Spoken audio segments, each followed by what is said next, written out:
श्री शिव पुराण वायव्य संहिता उत्तरखंड। ओम श्री गणेशाय नमः, श्री लक्ष्मी नमः, श्री सरस्वती नमः, ओम श्री आशुतोषाय नमः। ऋषियों के पूछने पर वायुदेव का श्री कृष्ण और उपमन्यु के मिलन का प्रसंग सुनाना।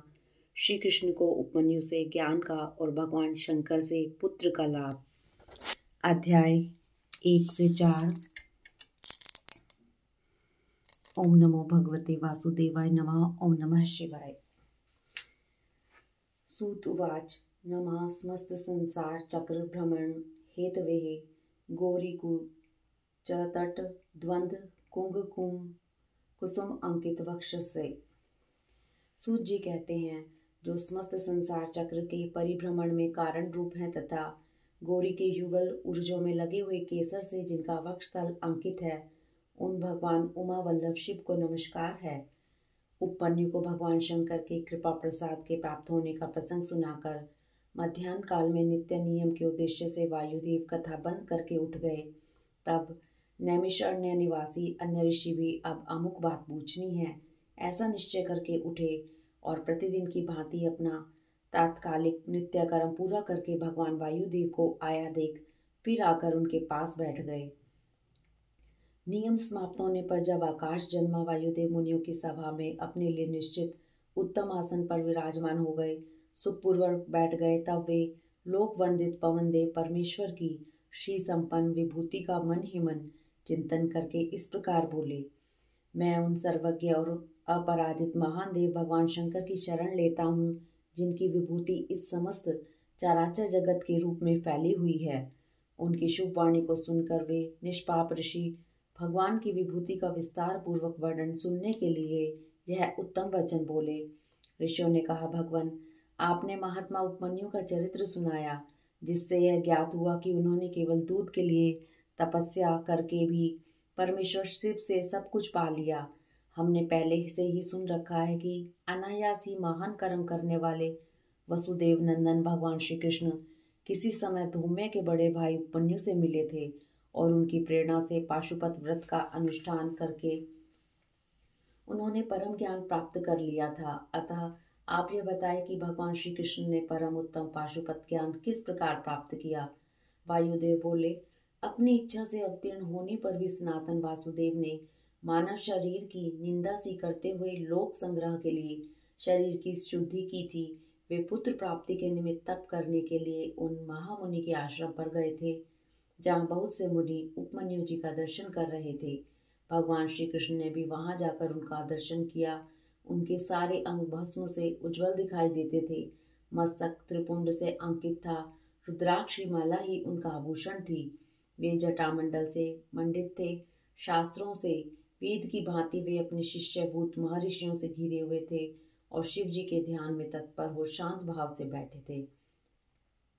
उन महातेजस्वी उपमन्यु का दर्शन करके श्री कृष्ण ने उन्हें नमस्कार किया। फिर उस समय उनके संपूर्ण शरीर में रोमांच हो आया। श्री कृष्ण ने बड़े आदर के साथ मुनि की 3 बार परिक्रमा की। फिर अत्यंत प्रसन्नता के साथ मस्तक झुका हाथ जोड़कर उनका स्तवन किया।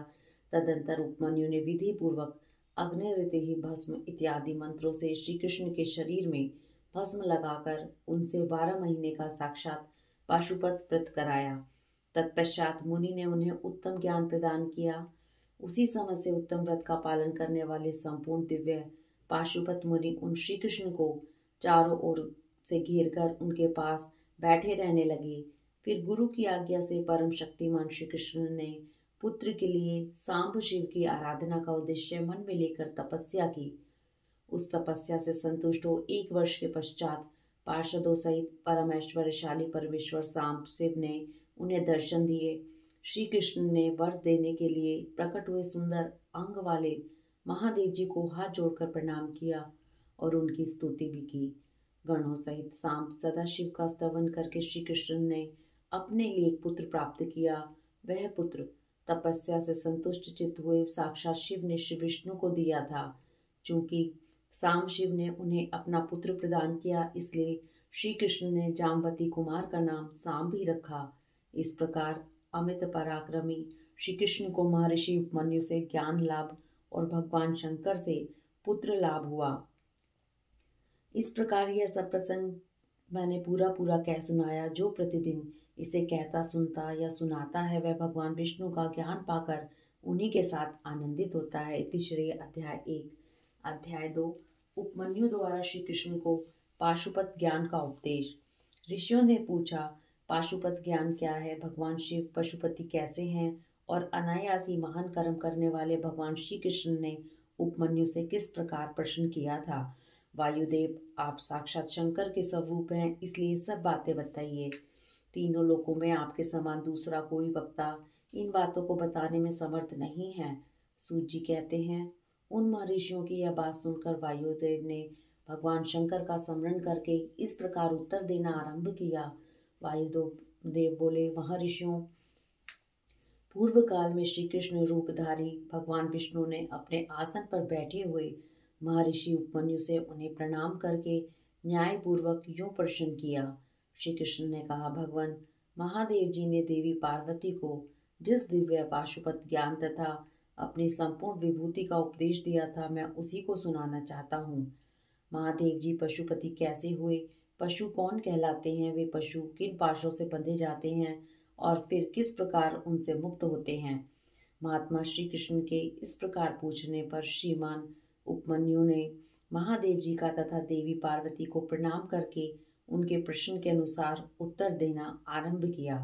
उपमन्यु बोले, देवकी नंदन, ब्रह्मा जी से लेकर स्थावर पर्यंत जो भी संसार के वशवर्ती चराचर प्राणी हैं, वे सब के सब भगवान शिव के पशु कहलाते हैं और उनके पति होने के कारण देवेश्वर शिव को पशुपति कहा गया है। वे पशुपति अपने पशुओं को मल और माया आदि पाशों से बांधते हैं और भक्ति पूर्वक उनके द्वारा आराधित होने पर वे स्वयं ही उन्हें उन पाशों से मुक्त करते हैं।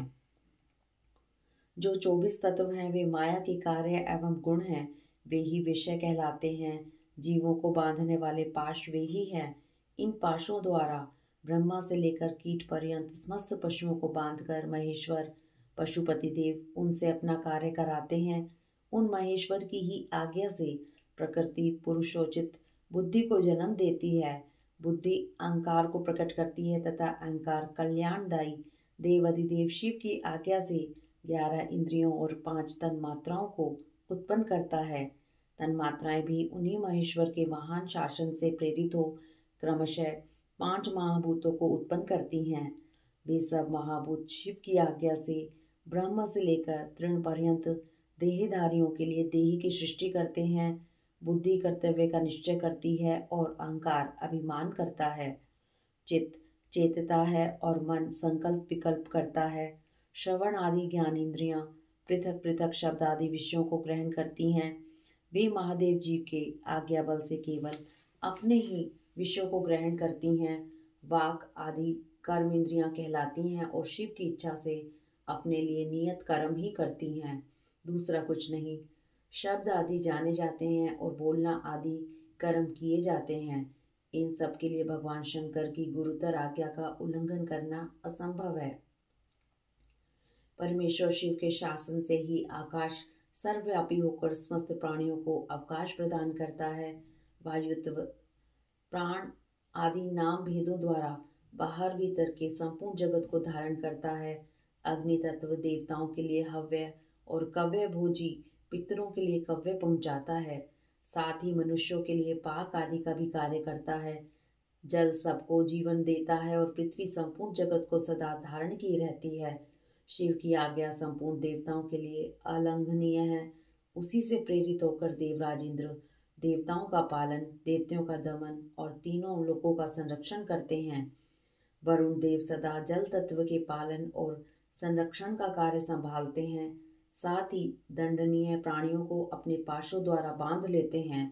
धन के स्वामी यक्षराज कुबेर प्राणियों को उनके पुण्य के अनुरूप सदा धन देते हैं और उत्तम बुद्धि वाले पुरुषों को संपत्ति के साथ ज्ञान भी प्रदान करते हैं। ईश्वर असाधु पुरुषों का निग्रह करते हैं तथा शेष शिव की ही आज्ञा से अपने मस्तक पर पृथ्वी को धारण करते हैं। उन शेष को श्री हरि की तामसी रौद्र मूर्ति कहा गया है, जो जगत का प्रलय करने वाली है। ब्रह्मा जी शिव जी की ही आज्ञा से संपूर्ण जगत की सृष्टि करते हैं तथा अन्य मूर्तियों द्वारा पालन और संहार का कार्य भी करते हैं। भगवान विष्णु अपनी त्रिविध मूर्तियों द्वारा विश्व का पालन, सर्जन और संहार भी करते हैं।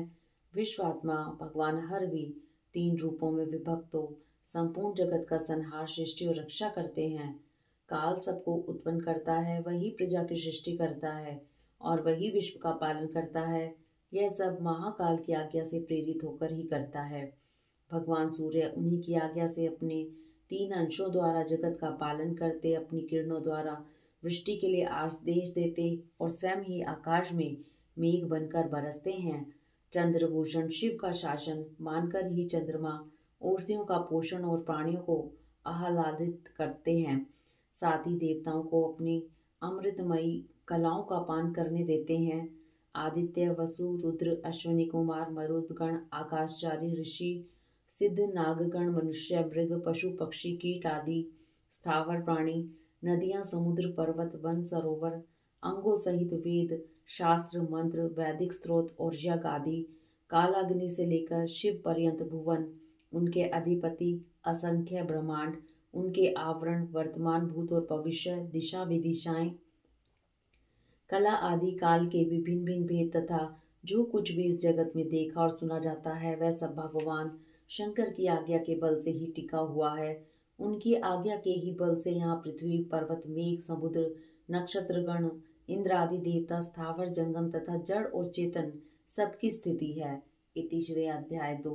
अध्याय 3 भगवान शिव की ब्रह्मा आदि पंचमूर्तियों, ईशान आदि ब्रह्म मूर्तियों तथा पृथ्वी एवं शर्वादि अष्टमूर्तियों का परिचय और उनकी सर्वव्यापकता का वर्णन। उपन्यु कहते हैं, श्री कृष्ण महेश्वर परमात्मा शिव की मूर्तियों से यह संपूर्ण चराचर जगत किस प्रकार व्याप्त है यह सुनो। ब्रह्मा, विष्णु, रुद्र, महेशान तथा सदाशिव ये उन परमेश्वर की 5 मूर्तियां जाननी चाहिए जिनसे यह संपूर्ण विश्व विस्तार को प्राप्त हुआ है। इनके सिवा और भी उनके शरीर 5 हैं जिन्हें पंच ब्रह्म कहते हैं।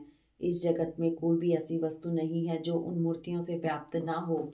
ईशान, पुरुष, अघोर, वामदेव और सदोजात ये महादेव जी की विख्यात 5 ब्रह्म मूर्तियां हैं। इनमें जो ईशान नामक उनकी अब आदि श्रेष्ठतम मूर्ति है वह प्रकृति के साक्षात भोक्ता क्षेत्रज्ञ को व्याप्त करके स्थित है। मूर्तिमान प्रभु शिव जी की जो तत्पुरुष नामक मूर्ति है वह गुणों के आश्रय रूप भोग्य अव्यक्त में अधिष्ठित है।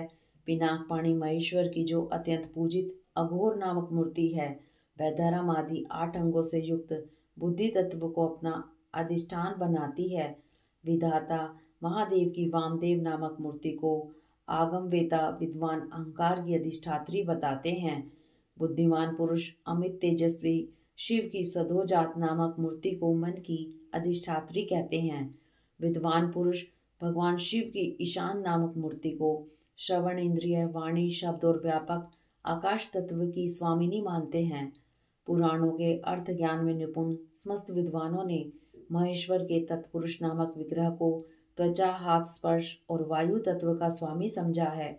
मनीषी मुनि शिव की अघोर नामक मूर्ति को नेत्र, पैर, रूप और अग्नि तत्व की अधिष्ठात्री बताते हैं। भगवान शिव के चरणों में अनुराग रखने वाले महात्मा पुरुष उनकी वामदेव नामक मूर्ति को रसना, वायु, रस और जल तत्व की स्वामिनी समझते हैं तथा सदोजात नामक मूर्ति को वे घ्राणेन्द्रिय, उपस्थ, गंध और पृथ्वी तत्व की अधिष्ठात्री कहते हैं। महादेव जी की ये 5 मूर्तियां कल्याण की एकमात्र हेतु हैं। कल्याणकामी पुरुषों को इनकी सदा ही यत्न पूर्वक वंदना करनी चाहिए। उन देव अधिदेव महादेव जी की जो 8 मूर्तियां हैं तत्व स्वरूपी यह जगत है।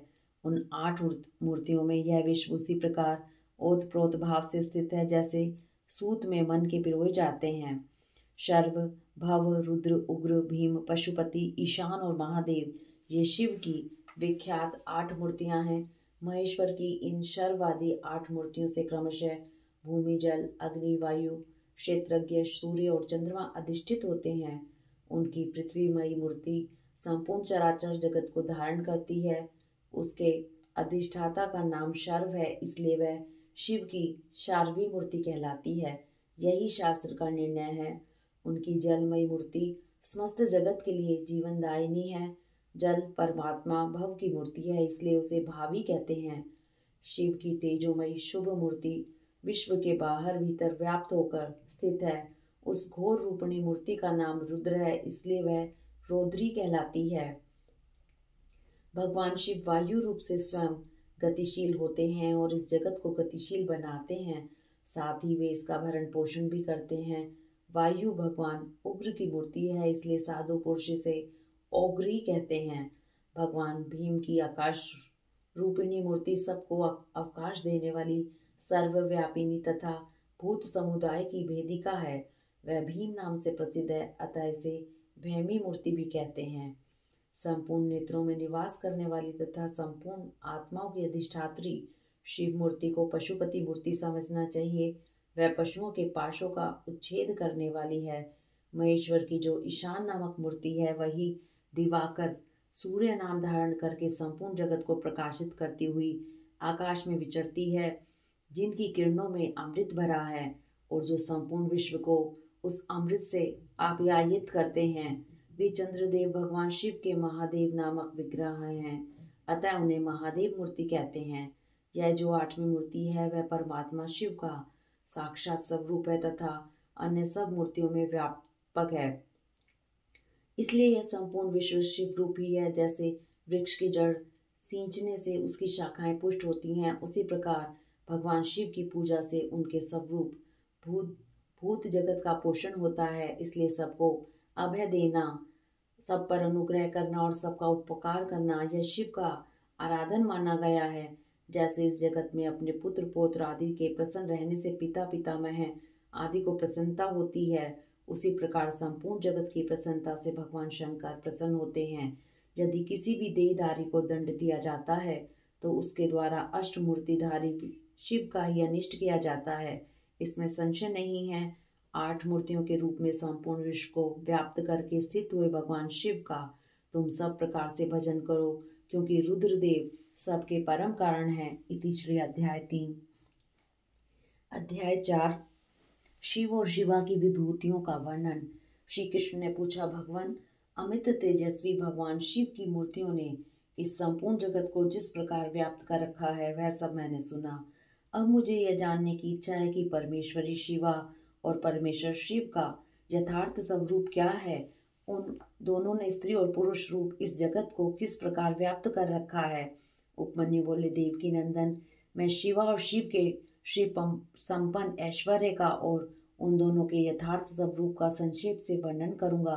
विस्तार पूर्वक इस विषय का वर्णन तो भगवान शिव भी नहीं कर सकते। साक्षात महादेवी पार्वती शक्ति है और महादेव जी शक्तिमान। उन दोनों की विभूति का लेश मात्र ही संसार जगत के रूप में स्थित है। यहाँ कोई वस्तु जड़ रूप है तो कोई वस्तु चेतन रूप। ये दोनों क्रमशः शुद्ध अशुद्ध तथा पर और अपर कहे गए हैं। जो चिन्ह मंडल जड़ मंडल के साथ संयुक्त तो संसार में भटक रहा है वही अशुद्ध है और अपर कहा गया है। उससे भिन्न जो जड़ के बंधन से मुक्त है वह पर और शुद्ध कहा गया है। अपर और पर चित स्वरूप हैं, इन पर स्वभावतः शिव और शिवा का स्वामित्व है। शिवा और शिव के ही वश में यह विश्व है, विश्व के वश में शिवा और शिव नहीं है। यह जगत शिव और शिवा के शासन में है, इसलिए वे दोनों इसके ईश्वर या विश्वेश्वर कहे गए हैं। जैसे शिव है वैसी शिवा देवी हैं और जैसे शिवा देवी हैं वैसे ही शिव हैं। जिस तरह चंद्रमा और उनकी चांदनी में कोई अंतर नहीं है, उसी प्रकार शिव और शिवा में कोई अंतर न समझें। जैसे चंद्रिका के बिना ये चंद्रमा सुशोभित नहीं होते, उसी प्रकार शिव विद्यमान होने पर भी शक्ति के बिना सुशोभित नहीं होते। जैसे ये सूर्यदेव कभी प्रभा के बिना नहीं रहते और प्रभा भी उन सूर्यदेव के बिना नहीं रहती, निरंतर उनके आश्रय ही रहती है, उसी प्रकार शक्ति और शक्तिमान को सदा एक दूसरे की अपेक्षा होती है। न तो शिव के बिना शक्ति रह सकती है और न शक्ति के बिना शिव। जिसके द्वारा शिव सदा देहधारियों को भोग और मोक्ष देने में समर्थ होते हैं, वह आदि अद्वितीय चिन्मयी पराशक्ति शिव के ही आश्रित है। ज्ञानी पुरुष उसी शक्ति को सर्वेश्वर परमात्मा शिव के अनुरूप उन अलौकिक गुणों के कारण उनकी समधर्मिणी कहते हैं। वह एकमात्र चिन्मयी पराशक्ति सृष्टि धर्मिणी है। वही शिव की इच्छा से विभाग पूर्वक नाना प्रकार के विश्व की रचना करती है। वह शक्ति मूल, प्रकृति, माया और त्रिगुणा 3 प्रकार की बताई गई है। उस शक्ति रूपणी शिवा ने ही इस जगत का विस्तार किया है। व्यवहार वेद से शक्तियों के 1, 2, 100, 1000 एवं बहुसंख्यक भेद हो जाते हैं। शिव की इच्छा से पराशक्ति शिव तत्व के साथ एकता को प्राप्त होती है। तब से कल्प के आदि में उसी प्रकार सृष्टि का प्रादुर्भाव होता है, जैसे तिल से तेल का। तदंतर शक्तिमान से शक्ति में क्रियामयी शक्ति प्रकट होती है। उसके विशुद्ध होने पर आदि काल में पहले नाद की उत्पत्ति हुई, फिर नाद से बिंदु का प्रकट्य हुआ और बिंदु से सदाशिव देव का।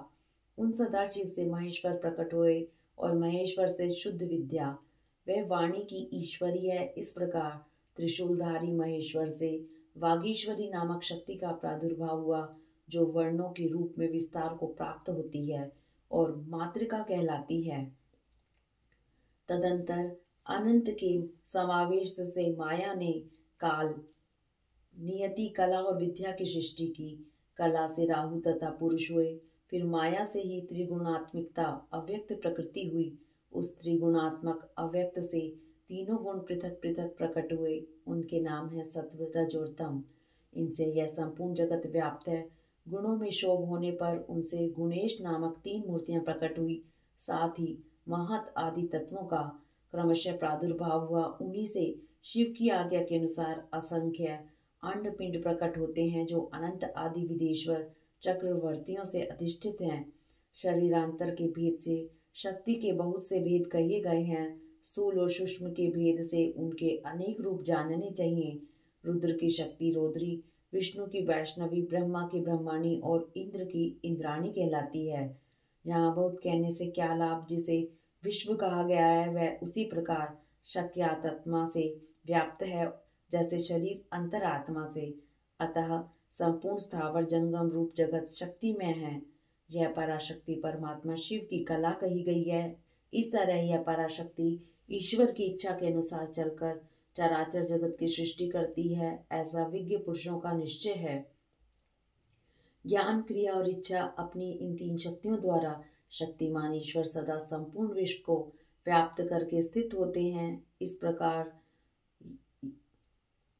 यह इस प्रकार हो और यह इस प्रकार ना हो, इस तरह कार्यों का नियमन करने वाली महेश्वर की इच्छा शक्ति नित्य है। उनकी जो ज्ञान शक्ति है वह बुद्धि रूप होकर कार्य, करण, कारण और प्रयोजन का ठीक ठीक निश्चय करती है, तथा शिव की जो क्रिया शक्ति है वह संकल्प रूपणी होकर उनकी इच्छा और निश्चय के अनुसार कार्य रूप संपूर्ण जगत की क्षण भर में कल्पना कर देती है। इस प्रकार तीनों शक्तियों से जगत का उत्थान होता है।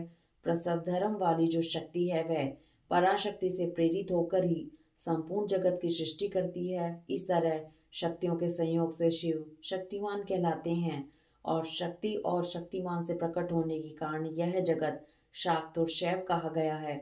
जैसे माता पिता के बिना पुत्र का जन्म नहीं होता, उसी प्रकार भव और भवानी के बिना इस चराचर जगत की उत्पत्ति नहीं होती। स्त्री और पुरुष से प्रकट हुआ जगत स्त्री और पुरुष रूपी है। यह स्त्री और पुरुष की विभूति है, अतः स्त्री और पुरुष से अधिष्ठतम है। इसमें शक्तिमान पुरुष रूप शिव तो परमात्मा कहे गए हैं और स्त्री रूपणी शिवा उनकी पराशक्ति। शिव सदा शिव कहे गए हैं और शिव मनोमणि। शिव को महेश्वर जानना चाहिए और शिवा माया कहलाती है। परमेश्वर शिव पुरुष हैं और परमेश्वरी शिवा प्रकृति। महेश्वर शिव रुद्र हैं और उनकी वल्लभा शिवा देवी रुद्राणी। विश्वेश्वर देव विष्णु हैं, उनकी प्रिया लक्ष्मी। जब सृष्टिकर्ता शिव ब्रह्मा कहलाते हैं तब उनकी प्रिया को ब्रह्माणी कहते हैं। भगवान शिव भास्कर हैं और भगवती शिवा प्रभा। काम नाशन शिव महेंद्र हैं और गिरिराज नंदिनी उमा शची। महादेव जी अग्नि हैं और उनकी अर्धांगिनी उमा स्वाहा। भगवान त्रिलोचन यम हैं और गिरिराज नंदिनी उमा यम प्रिया। भगवान शंकर नैतकी हैं और पार्वती नैतती। भगवान रुद्र वरुण हैं और पार्वती वारुणी। चंद्रशेखर शिव वायु हैं और पार्वती वायु प्रिया। शिव यक्ष हैं और पार्वती रिद्धि। चंद्र अर्धशेखर शिव चंद्रमा हैं और रुद्र वल्लभा उमा रोहिणी। परमेश्वर शिव ईशान है और परमेश्वरी शिवा उनकी पत्नी। नागराज अनंत को वल्य रूप में धारण करने वाले भगवान शंकर अनंत हैं और उनकी वल्लभा शिवा अनंता। काल शत्रु शिव काल अग्नि रुद्र हैं और काली कालांतक प्रिया है, जिनका दूसरा नाम पुरुष है। ऐसे शंभु मनु के रूप में साक्षात शंभु ही हैं और शिव प्रिया उमा शत्रुपा हैं। साक्षात महादेव दक्ष हैं और परमेश्वरी पार्वती प्रसूति। भगवान भवरुचि हैं और भवानी को ही विद्वान पुरुषी आकुति कहते हैं। महादेव जी भृगु हैं और पार्वती खयाति। भगवान रुद्र मरीचि हैं और शिव वल्लभा संभूति। भगवान गंगाधर अंगिरा हैं और साक्षात उमा समृति। चंद्रमौली पुलसत्य तत्स्य हैं और पार्वती प्रीति। त्रिपुर नाशक शिव पुलहा हैं और पार्वती ही उनकी प्रिया है। यज्ञ विध्वंसी शिव कर्तु कहे गए हैं और उनकी प्रिया पार्वती सन्नति। भगवान शिव अत्रि हैं और साक्षात उमा अनुसुईया। कालहंता शिव कश्यप हैं और महेश्वरी उमा देव माता अदिति। कामनाशन शिव वशिष्ठ हैं और साक्षात देवी पार्वती अरुंधति। भगवान शंकर ही संसार के सारे पुरुष हैं और महेश्वरी शिवा ही संपूर्ण स्त्रियां हैं, अतः सभी स्त्री पुरुष उन्हीं की विभूतियां हैं। भगवान शिव विषयी हैं और परमेश्वरी उमा विषय। जो कुछ सुनने में आता है वह सब उमा का रूप है और श्रोता साक्षात भगवान शंकर हैं। उसके विषय में प्रश्न या जिज्ञासा होती है, उस मस्त वस्तु समुदाय का रूप शंकर वल्लभा शिवा स्वयं धारण करती हैं तथा पूछने वाला जो पुरुष है वह बाल चंद्रशेखर विश्वात्मा शिव रूपी है। भव वल्लभा उमा ही द्रष्टव्य वस्तुओं का रूप धारण करती है और दृष्टा पुरुष के रूप में शशि खंड मौली भगवान विश्वनाथ ही सब कुछ देखते हैं। संपूर्ण रस की राशि महादेवी हैं और उस रस का आस्वादन करने वाले मंगलमय महादेव हैं। प्रेम समूह पार्वती हैं और प्रियतम विश्वभोजी शिव हैं।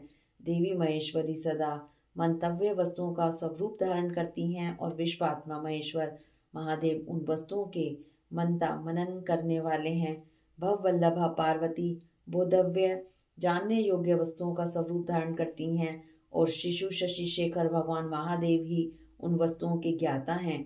समर्थशाली भगवान पिनाकी संपूर्ण प्राणियों के प्राण हैं और सबके प्राणों की स्थिति जल रूपणी माता पार्वती हैं। त्रिपुरांतक पशुपति की प्राण वल्लभा पार्वती देवी जब क्षेत्र का रूप धारण करती हैं तब काल के भी काल भगवान महाकाल क्षेत्रज्ञ रूप में स्थित होते हैं। शूलधारी महादेव जी दिन है तो शूलपाणी प्रिया पार्वती रात्रि। कल्याणकारी महादेव जी आकाश हैं और शंकर प्रिया पार्वती पृथ्वी।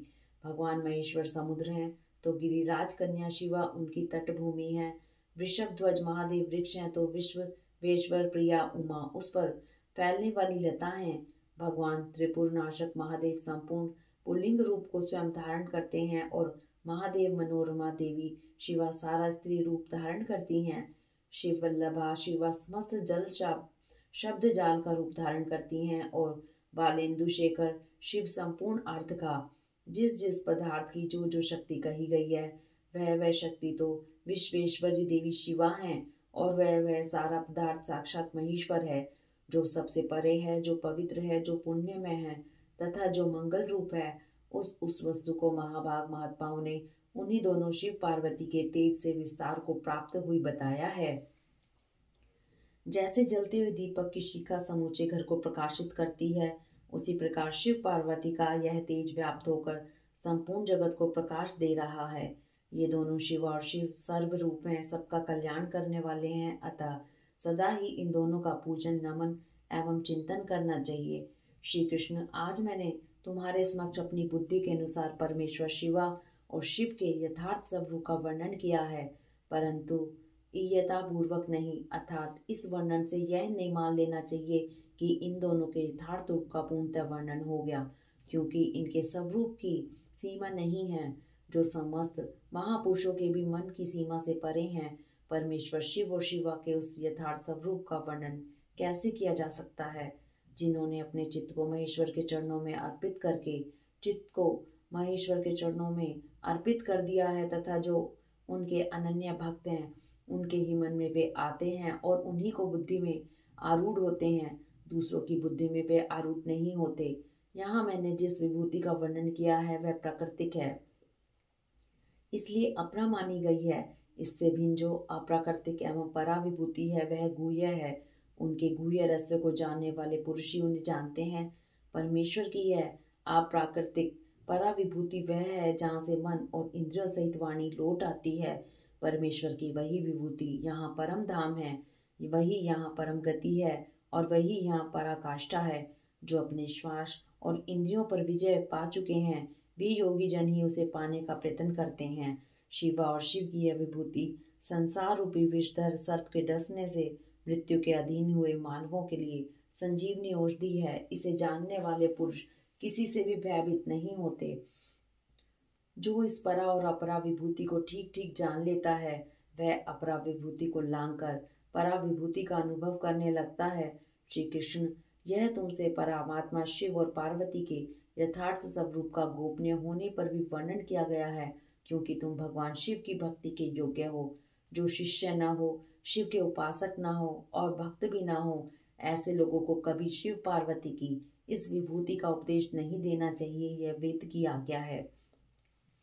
अतः अत्यंत करुणामय श्री कृष्ण, तुम दूसरों को इसका उपदेश न देना। जो तुम्हारे जैसे योग्य पुरुष हो उन्हीं से कहना, अन्यथा मौन ही रहना। जो भीतर से पवित्र शिव का भक्त और विश्वासी हो वह यदि इसका कीर्तन करे तो मनोवांछित फल का भागी होता है।